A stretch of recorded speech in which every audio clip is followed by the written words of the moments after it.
The latest No Man's Sky update Voyagers has just landed, and with it comes the most ambitious ship changes ever added into the game, and that is of course the new Corvette ship.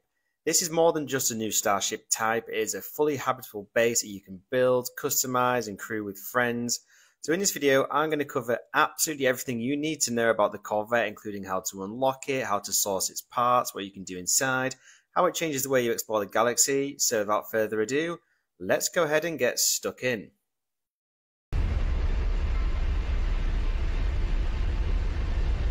So what exactly is the Corvette other than it being a brand new game-changing ship? Well, the Corvette is a capital class personal starship, but unlike freighters, it is yours to pilot directly. And unlike other ship types in the game, so things like fighters, haulers, shuttles, exotics, etc., it is not just a cockpit and a cargo bay. It can be massive or it can be small, it's a mobile home. And inside your custom Corvette you'll find corridors, living quarters, workstations and much more. You can think of it as a cross between a freighter and a planetary base, I guess, but one that can warp, pulse and land just like any other ship. These new Corvettes have basically redefined ships in No Man's Sky by letting you live in the same ship you're exploring, and you can bring your friends along with you now as well. Right, let's dive into the interesting stuff, shall we, and talk about first how you can get your very own Corvette ship. And to begin with, it is really simple because all you need to do is head into a regular space station, and then in these space stations you'll find a brand new area which I'll just dub the Corvette Workshop, which is exactly what you'd expect, a dedicated space for designing, building, upgrading your brand new ships. The first time you enter, you will be guided through like a little small tutorial kind of thing that introduces the concept of, well, modular shipbuilding, I guess. You'll be asked to start a Corvette frame. However, this is pretty basic, as it's essentially just like a cockpit and engine block, landing gear. But it does give you a functional ship to begin with, just to start you off nice. So you need somewhere to start, of course. And from that basic one, you can unlock more expansion potential by acquiring a whole bunch of Corvette modules, and these are the building blocks for your brand new ships. Without these modules, your ship is going to remain minimal and basic and just not very good, so collecting these modules becomes the first major task for you, and there are multiple reliable ways to acquire the modules that you'll actually need. The first two methods are probably the most reliable, and those are salvage containers and derelict freighters. You can look for salvage containers buried on worlds across the No Man's Sky universe, and they are now more common as of the Voyagers update as well. But you can also explore derelict freighters and be rewarded with randomized Corvette modules. And there are a couple of other methods to potentially acquire these modules as well, so those include defeating pirate squadrons or sentinel interceptors. They can drop rare ship components, including Corvette engines or wing modules, for example. You can blast open cargo pods attached to NPC freighters, and they occasionally contain unique Corvette parts. Send out your frigates on expeditions, and some successful missions can often return with rare or perhaps team modules suited for Corvette expansion. There can be station missions, which now have the chance to reward parts. Science-focused missions, skewed a bit towards interior tech. Combat ones tend to reward things like hull or thruster upgrades. And of course, when the expedition goes live, there's no doubt going to be Corvette module drops in there at milestone stages as well, making it a pretty fast route for a first build. Now, I'd personally class these modules as kind of like external or internal. I mean, sure, there's a bit more to it than that, but like your external modules are all things like hulls, wings, engines, cockpits, shields, generators, weapons, and so on and so forth. Where all your internal ones are going to be things like functional rooms, decorative modules, amongst all sorts of other things. It's also worth noting that some categories can be rarer than others. So for example, ambassador interior sets and specialized thrusters tend to drop a little less frequently than others, which I suppose encourage long-term hunting for all of you ship hunters out there. But alongside salvaging and looting all of these modules, you can also trade modules you don't need or you don't want. So at the Corvette Workshop, there's a dedicated vendor terminal that allows you to exchange some unwanted or perhaps duplicated parts for newer ones. This will prevent your inventory from filling right up with repeat wings or cockpits and whatever else, and it gives you sort of like a steady progress towards rare sets, I guess. Like the way this trade system works depends on the module you're trying to acquire. So some may work on like a one-to-one basis, but then there's some premium modules where may require you to transfer like a couple of common parts to unlock, maybe 3, maybe 4, whatever. So 3 standard hull plates, for example, might yield a rare ambassador style corridor or an advanced thruster upgrade or something like that. Now I would suggest picking up every single module you'll find as long as your inventory allows you to store them, even if it isn't in your preferred style, because every part is potential currency for something better or something more suited to your style. So over time, trading becomes one of the main ways you can fine-tune your brand new Corvette ships into the exact design that you actually want.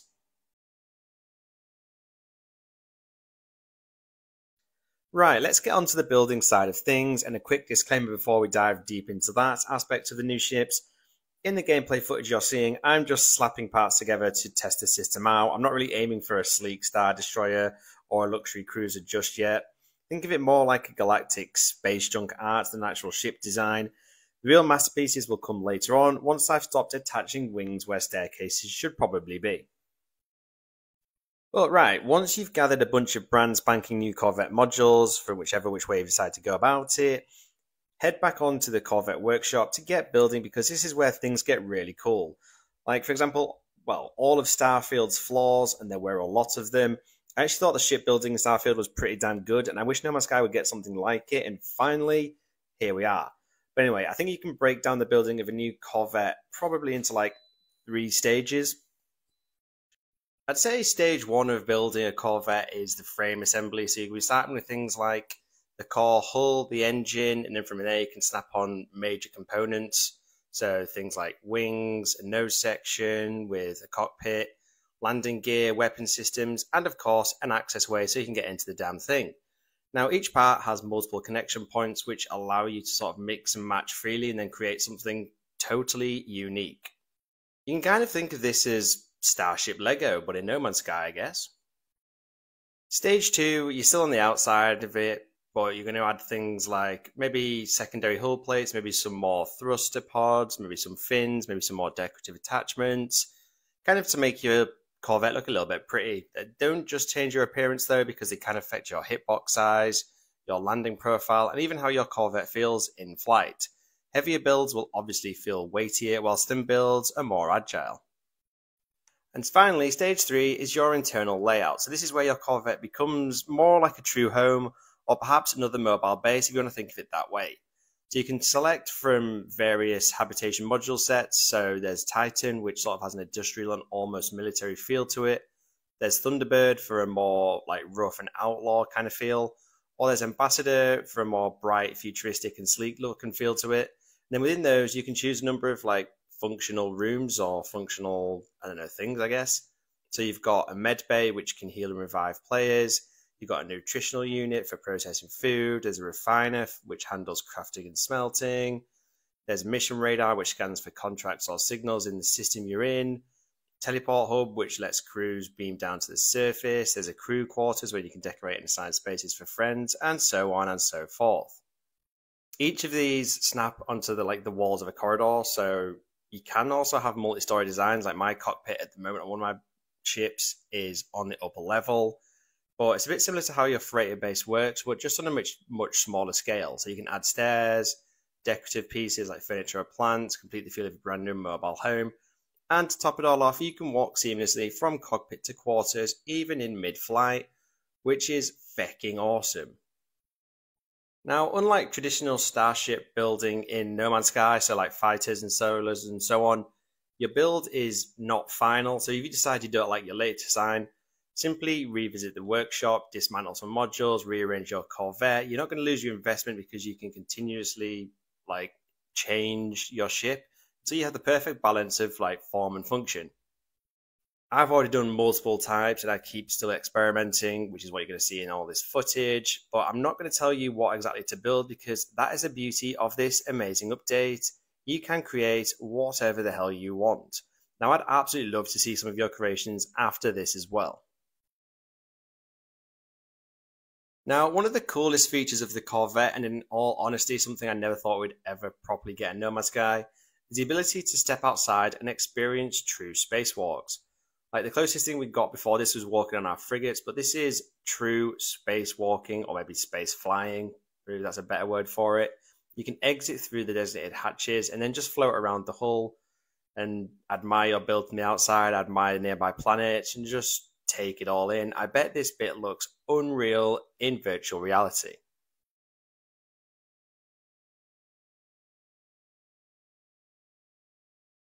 And that's not all, because you can have skydiving exits when you're nearby a planet.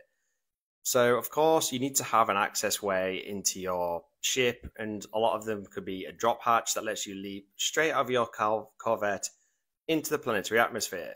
So you can picture yourself jumping from orbit and free falling all the way down to the surface before you kick your jetpack in, so you don't have a rough landing. It's dramatic, it's kind of risky, it's a whole new way to make an entrance. Again, I'd love to try this in virtual reality, but sadly I don't have a VR headset. But functionally, spacewalks let you interact with external modules, get a better perspective on your design.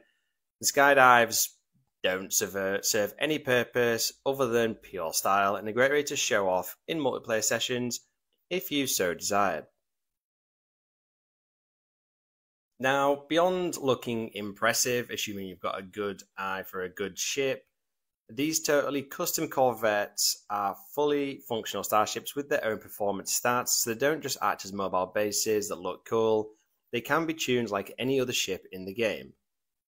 And another disclaimer here, the Corvette you'll be seeing the two Corvettes you're seeing in this video handle like a bit of a space brick with wings, and that's not because Corvettes are slow, it's because I haven't had too much time to fully design and upgrade the damn thing, but you'll get the idea. There are modules that will improve variety of aspects of your ship just by placing them on it, and the areas you can improve are shields, hyperdrive range, weapon systems, damage, maneuverability and handling, and finally pulse drive and autopilot.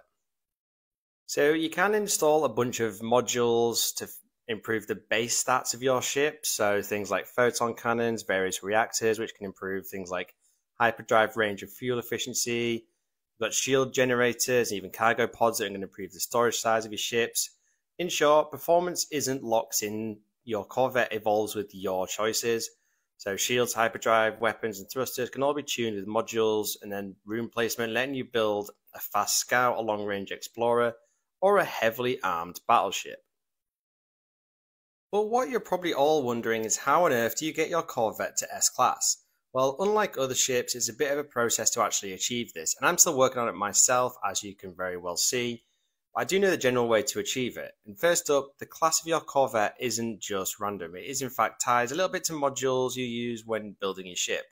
So higher tier structural modules like advanced reactors or premium shield generators give you better odds of assembling an A or maybe even an S-Class ship. So when you're building, always pick up the best modules you can get your hands on, whether by hunting for them or trading for them at the Corvette workshop.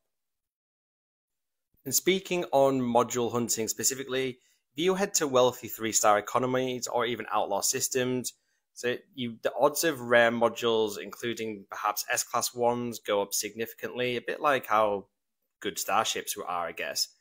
Every time you salvage or trade, you've also got a chance of pulling something much stronger than the usual C or B tier one, which are a lot more common, obviously. But then also, speaking of trading, don't throw away any duplicate parts, as I mentioned earlier, because the Corvette workshop lets you trade in lower tier or unwanted modules for new ones, and sometimes those may come back as an S-Class.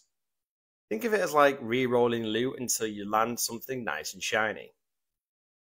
And here's the part where your patience pays off. It usually takes several rebuilds, swaps and trades before you see the golden S pop up. Once you've got that S-Class hull with a solid base stat, you can then push it even further with the regular upgrade modules like S-Class hyperdrive, shields and weapon upgrades from the space stations. And soon enough, you're going to be flying around in the galaxies in a top tier warship, maxed out stats, and that is your home in the stars as well. So if you're worried about flying a giant space brick with no teeth, don't worry about that, because once you install the standard S-Class modules for like shields, hyperdrive, and your chosen weapons, your Corvette can hit just as hard, warp just as far, and tank just as much as your other starships fully upgraded, while still doubling as your mobile home. And what a fecking great update this has turned out to be, eh? Right, it's also good to know that Corvettes were built with multiplayer in mind, so you can invite your friends aboard, give them quarters, explore as a crew member rather than chasing each other around in all of your starships. And in combat, they can maybe man stations or simply join you as passengers and come along for the ride.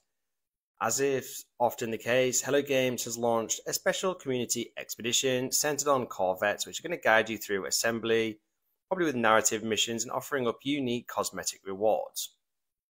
And that may just be the fastest way to unlock modules and experience the new system of shipbuilding. So I'd highly recommend you go through it to just get used to it, really. I'll be doing that so I can actually improve on my shoddy design so far. Alright, I can't leave you this video without going over some essential tips when it comes to the new Corvette ships. And these should definitely help you get set up in the beginning whilst you're experimenting with different designs just like I am. So number one, collect every module. So even if you don't like the look of a part, keep it. Unwanted modules can be traded in at the workshop for new ones, sometimes yielding rarer or themed upgrades. Number two, prioritize function first before design. By this I mean build out essential rooms like refiners, teleporters and shield generators before focusing on decorative layouts. You'll probably thank yourself later on longer expeditions. And number three, balance weight and handling. Heavier hull plates and wings make your Corvette tougher but slower. Now, if maneuverability matters to you, lean towards lighter external parts and advanced thrusters. Number four, mix module sets up. You're not locked into one aesthetic, so try blending Titan corridors with Ambassador interiors or Thunderbird wings for a bit more of a unique look. Number five, use autopilot strategically. So set a course to a station or a planet and then use the downtime to refine some resources, maybe cook some food, or just decorate your quarters during mid-flight. Number six, keep rebuilding. Like Corvettes aren't permanent. If you get new modules or you fancy a different style, return to the workshop and redesign them just like I'll be doing, because my first few attempts are nothing to shout about. Let's be honest. And finally, number seven, if you play multiplayer, I would say play with your friends because these ships shine in multiplayer. So do that as much as possible because it is feckin' awesome. Overall, the brand new Corvette represents a huge leap forward for No Man's Sky, and definitely the biggest leap forward it's ever had when it comes to starships. Now, a Corvette is not just your ship, it's now your home, a hub, a statement of who you are as a traveller. So whether you're building a sleek cruiser, a deadly fighter ship, or a towering dreadnought, the Corvette ensures that your journey throughout No Man's Sky galaxies is now more personal than ever. And in all honesty, this is probably one of my favourite ever updates to the game, so kudos to Hello Games. And there you have it, folks. There is absolutely everything you need to know when getting started with the brand new Corvette ships in No Man's Sky. I hope you enjoyed this video and I hope you found it useful, and I'd love to hear how you're building your Corvette in the comments below, so let me know. And if you are still here, it would be totally awesome if you could support my channel by hitting those like and subscribe buttons. You can now become a channel member as well. And as always, thank you for watching this video, and I hope to catch you in my next one.